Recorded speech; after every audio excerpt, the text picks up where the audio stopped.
Thank you for joining me this morning. We just concluded a very good meeting with our hospital administrators, clinicians, as well as our educators and city officials next door. We could have had 100 or more there, but we're trying to limit the size of our gatherings. But we had a very good conversation as to how the COVID-19 is impacting eastern Arkansas. We received a lot of information. I was joined there, and joining me on the podium is Dr. Nate Smith, our Secretary of Health. We also have our Secretary of Education, Johnny Key, as well as our Secretary of Commerce that's joined us, Mike Preston, as well. And I want to thank our legislative delegation that's hosted us today. Thank you for your support that's here. And then I particularly want to thank Dr. Deborah West, Chancellor here at the Community College, for your hospitality and setting this up on very, very short notice. And Mayor, thank you, Mayor McClendon, for welcoming us to your city today. First, I want to report that since yesterday's media briefing on COVID-19, that we have identified no additional cases here in Arkansas. That we have right now 22 cases that are positive here in the state, and it's significant to note that there are 0 that have origins in eastern Arkansas. And as pointed out, we're very connected with Tennessee and northern Mississippi, and that we're also monitoring the Tennessee information from their Department of Health. And I believe there's 2 cases in Memphis, but these are travel related, and there's not any indication that there is widespread community transmission. And that's reassuring to us here in eastern Arkansas. But we have to note that we do not have the testing that we need to really be confident that we don't have a greater issue than what we have. As the testing increases, it is likely that the number of cases that have been identified will increase as well. We will continue to expand our testing capability here in the state very rapidly, and as we do that, we will have additional information. It is important to note for our community that this is something that we need to be prepared for some time. And that means that we have to adjust to this new normal of activity, which is reduced events. We have reduced commerce to a certain extent, but we want everyone to know that the supply chain continues to exist. We are manufacturing in Arkansas. We're producing goods.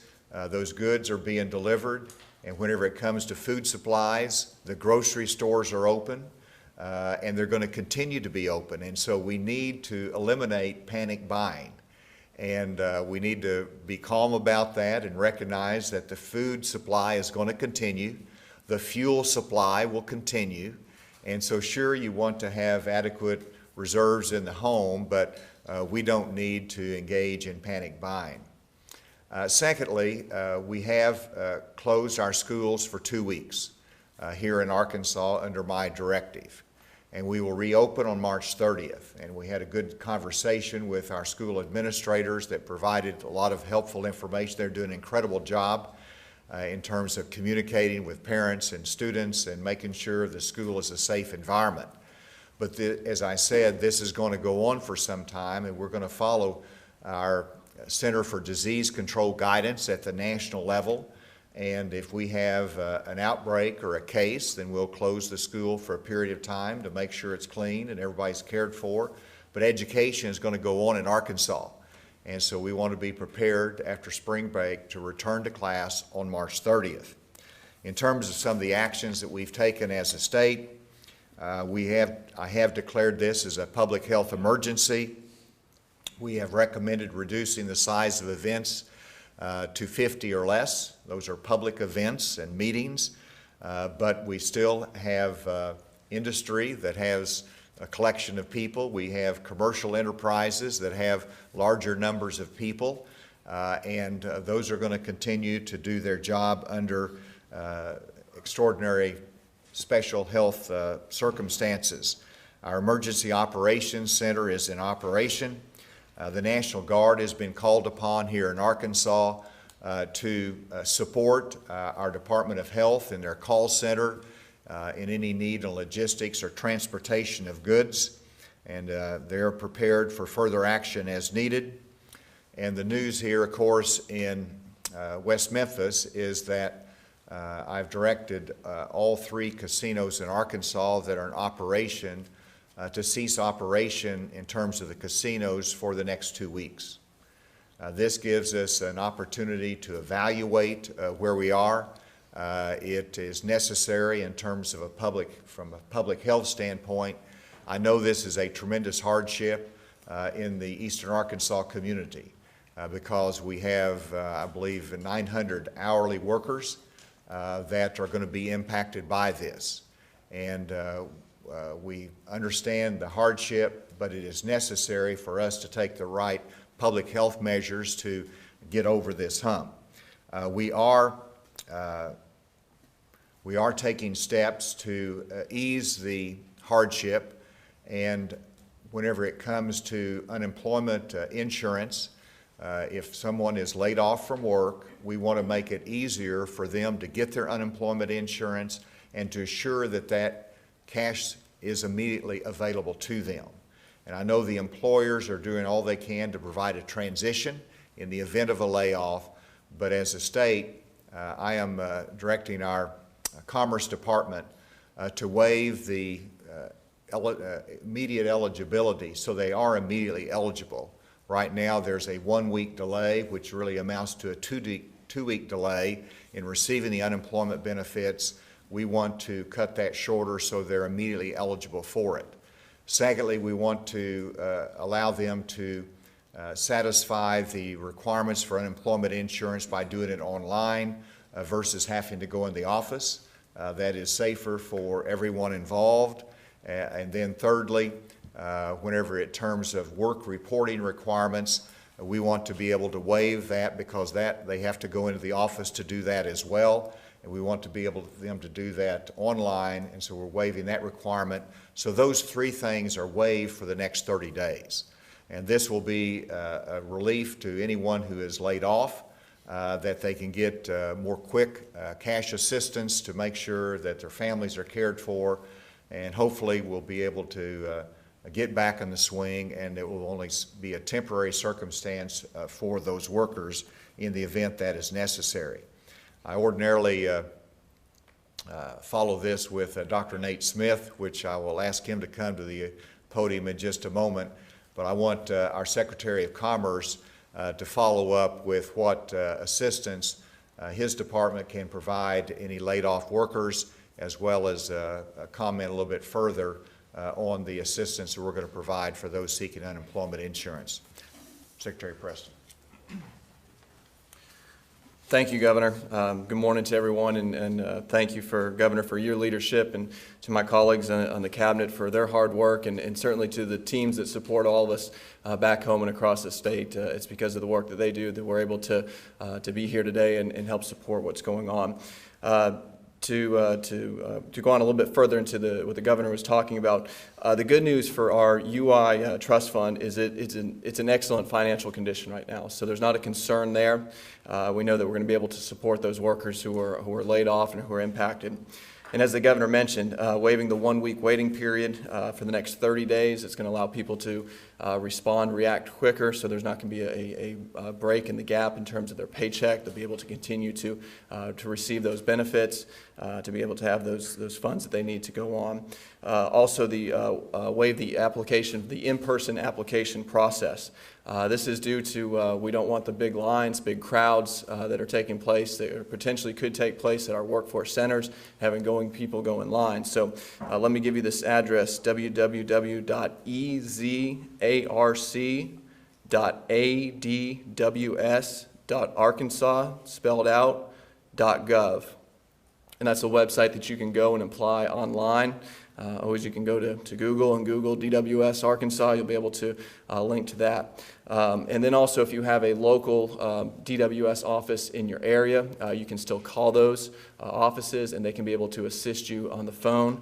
The local number here is 870-400-2269 if you want to get in contact with the local office. Again, we've set this up. The governor has waived that requirement that you have to go in person so that we can avoid those large crowds and those large lines so that you can apply online or call via the phone.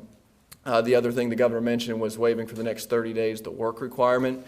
Our hope is that this is not a prolonged period that people are out of work, that they'll keep a close relationship with their employer and their employer with the employees, and will be likely to go back to work for whoever they're working for and not going out seeking those other opportunities for the immediate foreseeable future, and that we can reestablish that employment. So waiving that work requirement is something very important as well. Those are the three things that we're going to do immediately to offer some support to those who are displaced. We're working on some additional packages for businesses and relief, and we'll talk about that at a further time. Thank you, Governor. Thank you, and I also wanted to recognize Congressman Crawford that's here. He was a part of our discussion earlier and really has been helpful to the entire state in terms of federal assistance during this challenging time for us. So thank you, Congressman Crawford. And then Secretary Smith, if you could come, Nate, from a Department of Health standpoint, give us a report. And let me just say that your team has been incredible. The Health Department has the lead in this emergency situation that we find ourselves in Arkansas. They have the hotline. We had a lot of feedback that they've been very responsive there. It's been helpful to this community where healthcare providers can call, get responses. And so thank you, Dr. Smith, for you and your team. Thank you for being here. Thank you for the leaders and healthcare providers in this community who have worked hard to care and protect for the people in your communities. I also want to thank the governor. The governor has listened to the scientific evidence. He actually reads this stuff himself, as great leaders do. He has made my job about as easy as it could be in this set of circumstances with wise and even-handed decisions. Today, for the first time in almost a week, we have no new reported positive cases, and we have almost 200 negative test results since we began testing. That's good news. As we scale up testing this week, though, I do expect, and as we start to get additional results from commercial labs, I expect that we will find additional cases, and that's what we want to do. As the governor has mentioned, the counties that are colored in on the map on our ADH website in eastern Arkansas are all cases related to our original patient in Pine Bluff. But the good news that I have is that Jefferson Regional Medical Center has done an incredible job of implementing infection control procedures, segregating patients. My team, my Healthcare Associated Infections team was there yesterday and was very, very impressed. I give them my highest commendation for the work that they've done, and they are really a model for other hospitals in the state. So I have very high confidence in their ability to safely care for patients with COVID-19 as well as all the other medical conditions that are there. Finally, what I would like to say is that COVID-19 really is an invisible storm.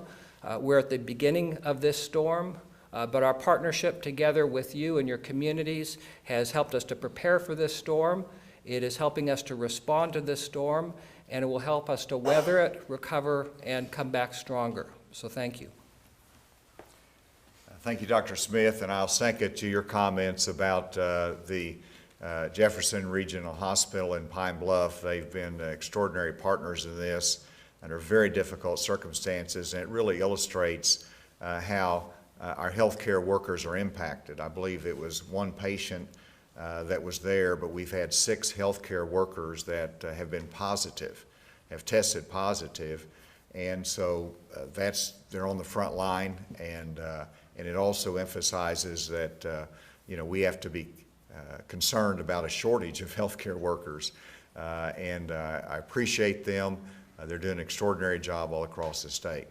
And then we have our Secretary of Education here, Johnny Key, and if you could comment, Johnny, about school and your work with the administrators and questions they might have. Thank you, Governor. And first of all, I want to say thanks to all the educators and the school administrators across the state, because they have done a tremendous job of adjusting to a very difficult situation. And I would point to the work that school districts all over the state are doing to continue meal programs, to make sure that our students have the meals that they need, that they are so dependent on. And that is why it's so important that we get back to a level of normalcy, why we are expecting that school will start back on March 30th after spring break, because it points to the need that students have for routines, the needs that students have for their nutritional meals, and just that relationship they have with their teachers, because they love going to school, they love their teachers. We want to restore that as soon as possible. Some great questions and great feedback have been received from superintendents and school officials across the state. We will be working with them on what does reentry look like when students have been traveling, if they have been traveling, when they come back to school on that Monday. What are the things that school districts need to be ready for, and how to cope and how to handle those situations? We'll be working with those students or those school district administrators. One other thing that we know is going to be an issue is that you will have situations in our schools where you have medically sensitive students and you have medically sensitive staff.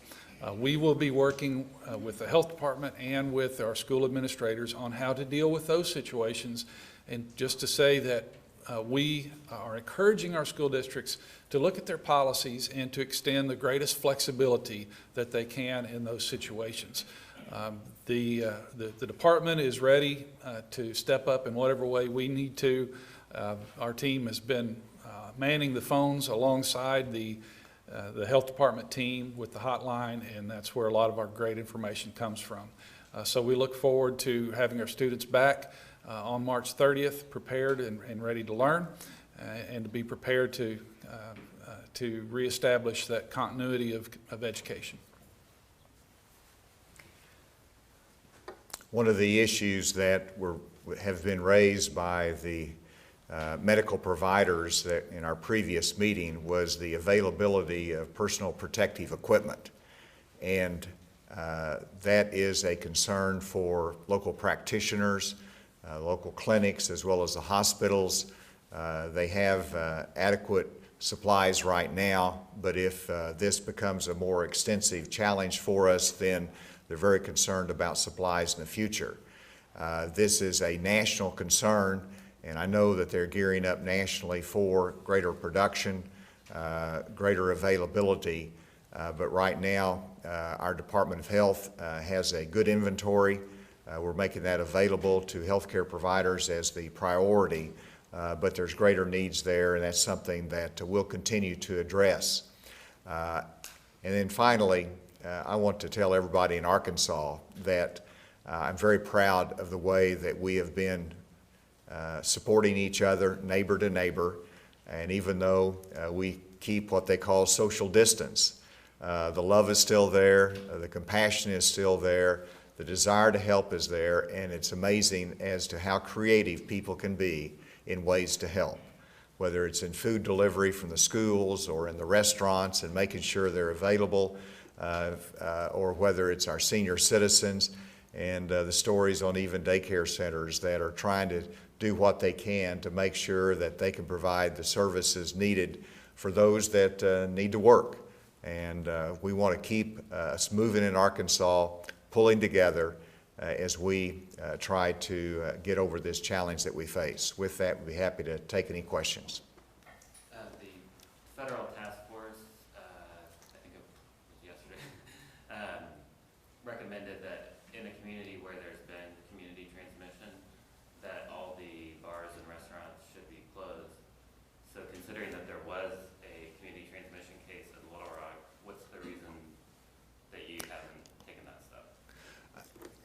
We do not have widespread community transmission in Arkansas. It is one instance that I'll let Dr. Smith comment here shortly, but in my conversations with our Department of Health, that it is not to the extent that would raise a community spread concern, and therefore we have not gone beyond the actions that we've taken with the limitations on meetings, with the suspension of schools for 2 weeks. And then, as you know, I directed the 3 casinos in Arkansas to cease operations as well. So those are appropriate steps to take in light of what we have information-wise, but I do not see the indication to go any further from that. Dr. Smith. Thank you. The City of Little Rock has a COVID-19 task force, and we're represented on that. And they've been leaning into their recommendations because that's where we have evidence of community transmission, although we've not seen an explosion like some other places have had. I think that's partly because of aggressive measures they've taken. And again, they may take measures there that are not appropriate at this time for the rest of the state.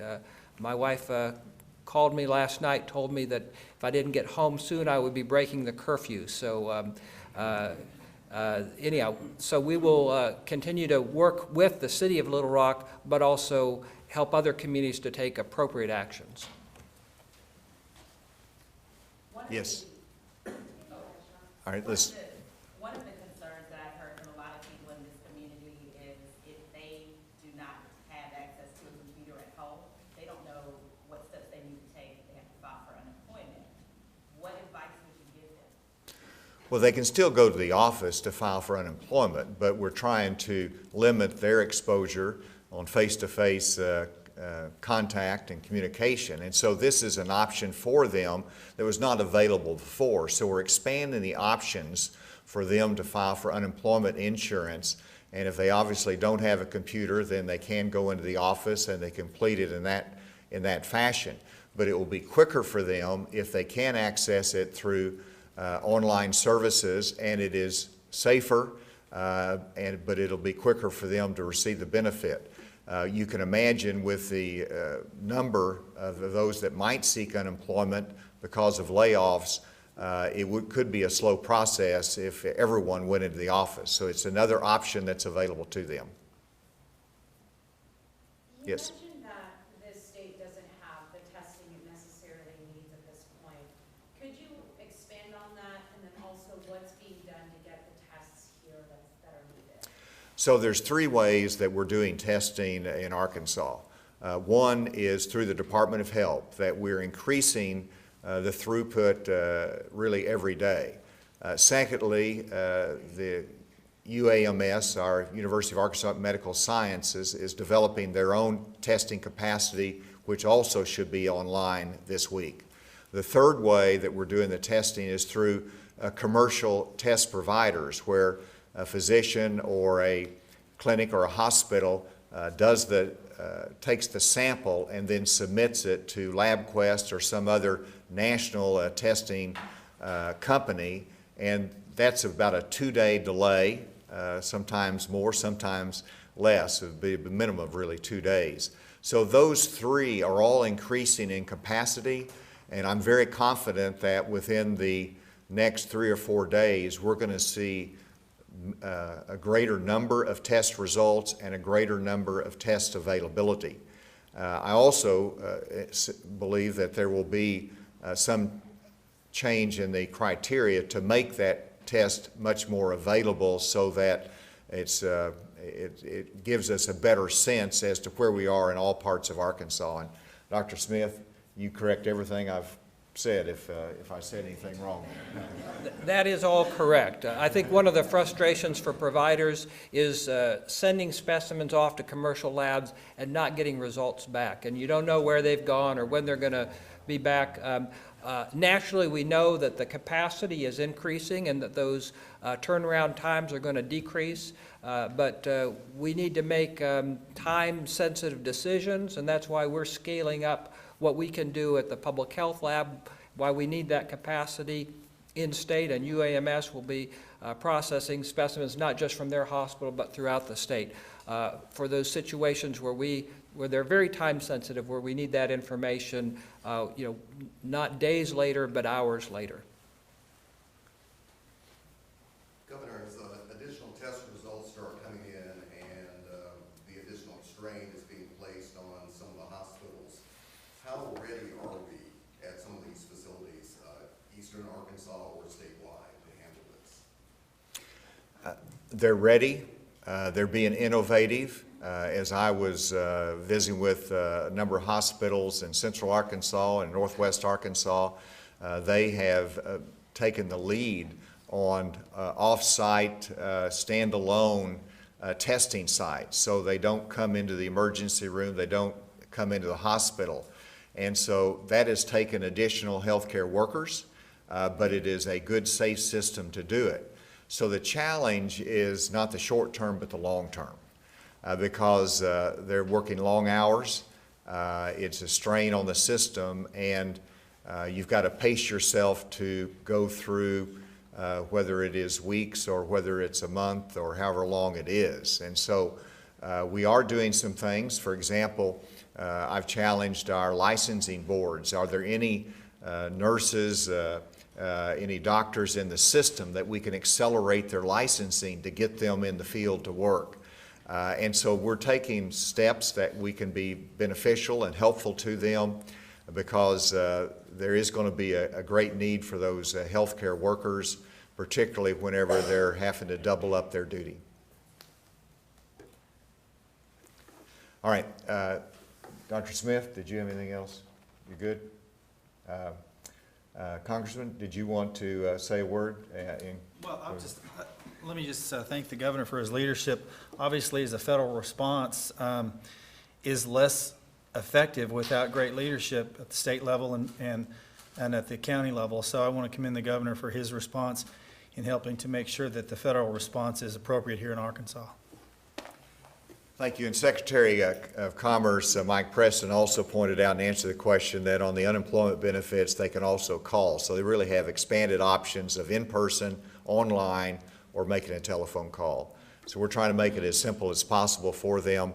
Thank you for being here today, for helping us to get the message to the public. I want to thank our city, county, and hospital education leaders that are here as well, the legislators. Thank you for your leadership and support. Thank you very much.